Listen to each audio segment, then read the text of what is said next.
my name is Edwin Peculiar and you are welcome once again to my YouTube channel. In fact, I am sending you all virtual hugs for staying with me.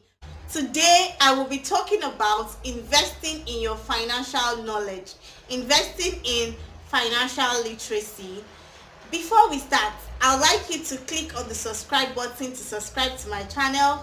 Also, click on the notification bell to get notified each time I post a video, because I will be posting awesome videos like this every weekend. I'd like to start by asking that if we got a penny for each time we invested in our financial literacy, will you and I be proud of how much we now have? Is there a price too high to pay in the pursuit of our financial education as well as our financial freedom? How far can we go in acquiring financial education? These are questions that I think that every well-meaning person that desires financial success should ask themselves. I need you to know that this self-development journey is a wholesome journey, and so no area should suffer for the other.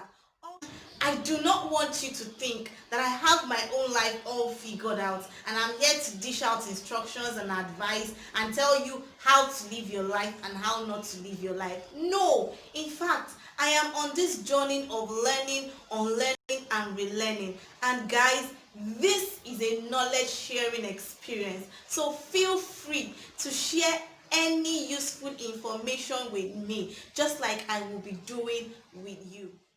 Benjamin Franklin once said that an investment in knowledge yields the highest interest. And I would like to say that relevant knowledge, when properly applied, is the most valuable skill. You can then ask, how do we acquire financial education? How do I become a financial literate person? Okay, I came up with 5 ways we can become financially educated, and the first one is through books. We cannot overemphasize the importance of books to anyone who wants to be successful in all areas of our lives. For me, books are treasures because they open us up to the experiences, the success, the failures of people who have gone before us. And remember, I talked about 2 types of learning in my first video. By the way, if you've not watched that video, make sure you do. I said that we learn by knowledge or we learn by experience. And for me and you, I'm sure that we have decided to learn by knowledge. So learning by knowledge entails that we read books, because we will be exposed to the experiences of others, the mistakes of others, the knowledge of others, and instead of us going through all of those mistakes first and learning, we have learned from their books. So let me quickly drop 5 financial literacy books that I've read and I would recommend to anybody who is venturing into financial literacy. If you are just starting out with financial literacy, I want to recommend 5 books that I've read. I'm also going to be dropping so many other financial literacy books in the description box for those who have read these ones. I will recommend to go and check it out. So the first financial literacy book that I would like to recommend is the book by Napoleon Hill, and it is Think and Grow Rich.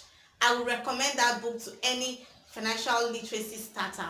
And then the second financial literacy book I read as a Christian is Sunday Adelada's book, Money Won't Make You Rich. That book is an awesome book. Go and read it. The third financial literacy book that I will recommend is Arese Ugu's book, The Smart Money Woman. That book opened me up to a whole lot of things about money, and then it is highly recommended by me.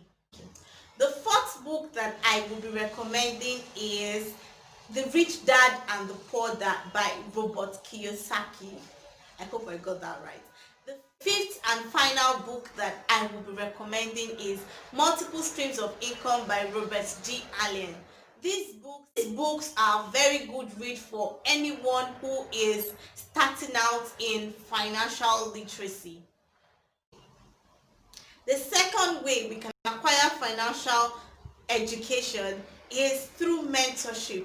And I would like to say that we have two types of mentorship: the direct and indirect mentorship. A direct mentor is someone who you have physical contact with and physical meetings with, while indirect ones, they are not physical. Maybe virtual meetings, you read up their books, you listen to them, you watch their videos, and so on.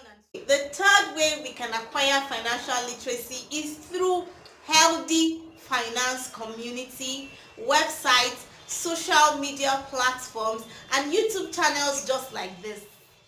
That way we can acquire financial knowledge is by taking actions. What's the point in learning so much, acquiring all the knowledge, having mentors, reading books, listening and watching videos like this, and we are not applying the knowledge learned? Knowledge is ineffective, in fact useless when not properly applied.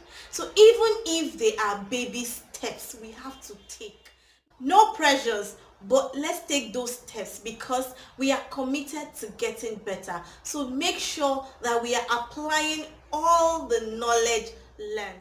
The fifth and final way we can acquire financial knowledge is by keeping an open mind, as well as having a positive attitude to life. I told myself, I said, dear me, it's okay to fall or fail, but the most important thing is not to remain down. You failed because you needed to learn from it. And this is the same thing I would like to say to you all. I trust that you learned something from this video. If you did, please give it a thumbs up. Don't forget to share this video. Don't forget to like this video. Don't forget to send in your reviews, your comments, and your opinions. I'll be honored to have them. Thank you so much for tuning in. Thank you so much for staying with me. See you in my next video. Bye.